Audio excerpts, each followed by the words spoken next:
Dragi bratje in sestre, današnja Božja beseda, ki smo jo vzeli od praznika Gospodovega v nebohoda, kar smo praznovali v četrtek in zagotovo še odmeva v tem času v nas vse do prihodnje pinkoštne nedelje, nam morda na prvi pogled da v nas neko razpoloženje, kot da je vsega konec. Spet smo sami. Tisto, kar se je dogajalo, je minilo, Gospod je odšel v nebo in svet je prepuščen spet samemu sebi na milost in nemilost.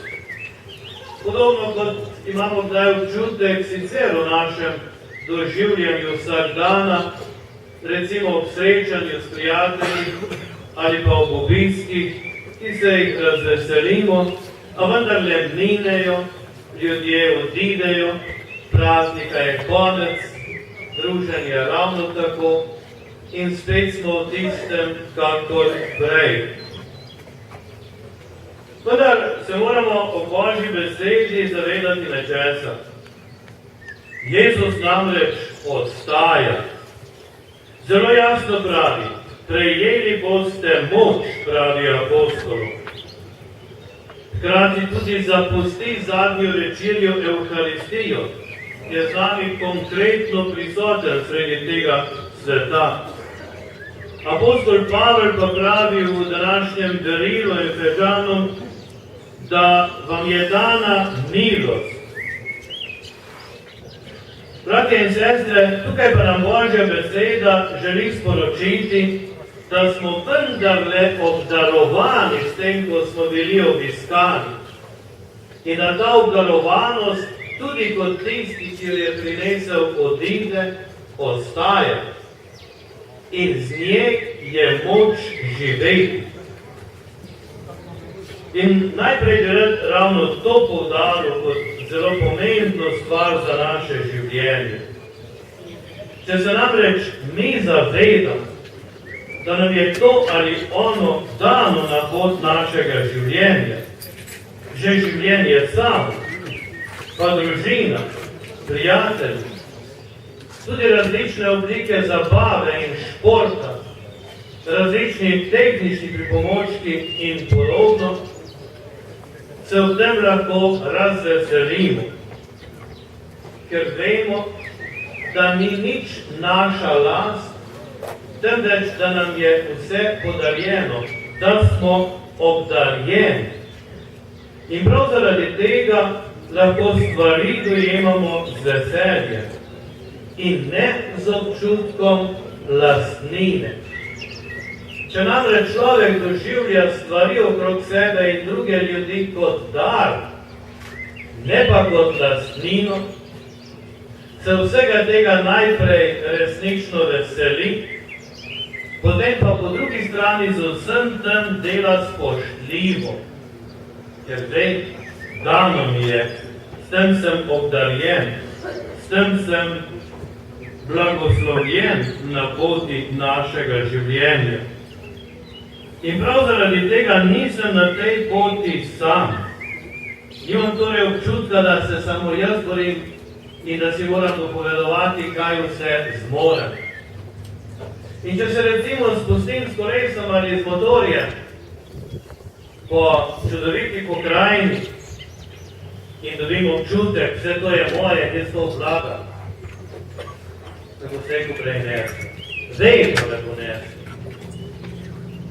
Če pa se razveselim vsega tega, kar vidim, kako je to lepo, kako moram to negovati, kako se moram tega veseliti, potem pa to pijem in jem, doživljam, se tega veselim, sem za to hvaležen, sem do tega spoštljiv in vem, dokod smem in odhod naprej ne več.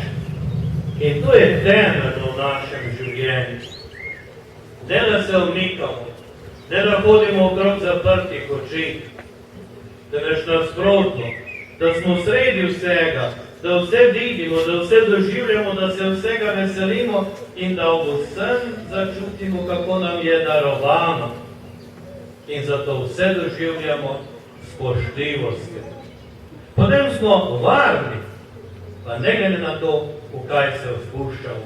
In v veliko stvari v življenju se moramo spuščati, če resnično želimo živeti. Poleg tega pa vidimo, kako je v tolikih stvarih veliko več lepšega, kot bi si predstavljali. In prav tukaj nam apostol Pavel zato pravi, kako se moramo pravzaprav doživljati med seboj. In tudi Jezus v Evangeliju ob svojem odhodu v nebo. Mi torej našega življenja ne moremo doživljati kot tisti Galilejci, ki tam gledajo v nebo in čakajo, kaj bo sedaj, ko se je stvar končala, pa so zbegani.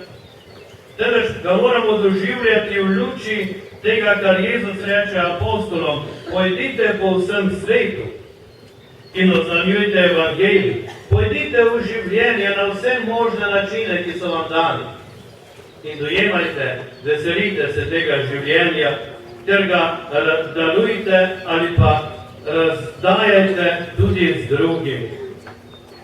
Zato se ne bojte, ne stojte in ne glejte v nebo, temveč pojdite.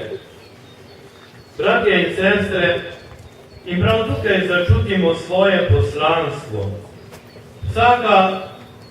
Vsako obdobje ima svojega in tudi današnje svojega. Zato je prav, da se vsega, kar je lepo, poslužujemo. Tudi segamo po tehničnih pripomočkih, ki nam pomagajo do boljšega, bolj kvalitetnega življenja, tako zase, kakor za druge. Vendar, kot rečeno, vedno s hvaležnostjo, da nam je to dan, da se tega veselimo. Po drugi strani pa v luči apostola Pavla, ki pravi, da naj se prenašamo med seboj. Morda nam ta misel nekako zveni malo čudno. Prenašati se pomeni biti pač strpen z drugimi, tolerirati ga, ne pa se ga ravno veseliti, ampak če že moram, potem pač moram biti z njim. Pa apostol Pavel ne misli tega. Apostol Pavel misli nekaj čisto drugega. Želi, da smo tovarišija, da torej drug drugega nosimo. Ko se prenašamo, pomeni tudi ne le to, da se toleriramo, ampak predvsem, da drug drugega nosimo. Da smo tovarišija, tovariš, tisti, ki tovori mene, jaz pa njega. Da je nama obema življenje lepše, da je celotni tovarišiji življenje lepše. V to pa nas torej Jezus pošilja pred svojim nebohodom in najprej on ostaja z nami v duhu, hkrati pa želi, da tudi mi ostajamo v medsebojni povezanosti, da smo torej tovarišija. In ne glede na to, kaj počnemo. Smo lahko voditelji, ali pa preprosto najzadnji delavci nekje. Povsod smo tovarišija, nikjer nihče ne more brez drugega. Tako smo tudi na poti našega življenja tovarišija, tako smo v prometu še posebej tovarišija.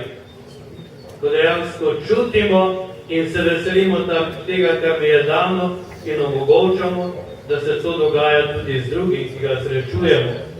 In ko ga srečamo v stiski, postojimo ob strani. Ko ga opazimo, pazimo, da ga ne bomo okrnili. To je naše življenje. In ko nekoga najdemo v nesreči, v nesrečo stopimo sami in smo tudi mi z njim tam, ter mu pomagamo. Takšni šoferji, takšni motoristi, takšni popotniki moramo biti skozi življenje. To je torej, prenašajte se, še posebej tam, kjer smo si torej potrebni. Naj nas, bratje in sestre, današnje nedelje in tudi ta tovarišija tukaj, ki se je zbrala, spodbudi prav k temu, da bomo to znali in zmogli v zavesti, da nihče izmed nas ni sam, nikdar in nikjer. da nas povsod spremljajo v mislih drugi, še posebej takrat, če smo res tovarišija, ko smo v nevarnosti, pa tudi, če kdaj drugi na nas pozabijo, kot mi marsikdaj na druge, nekdo vendarle na nas nikdar ne pozabi.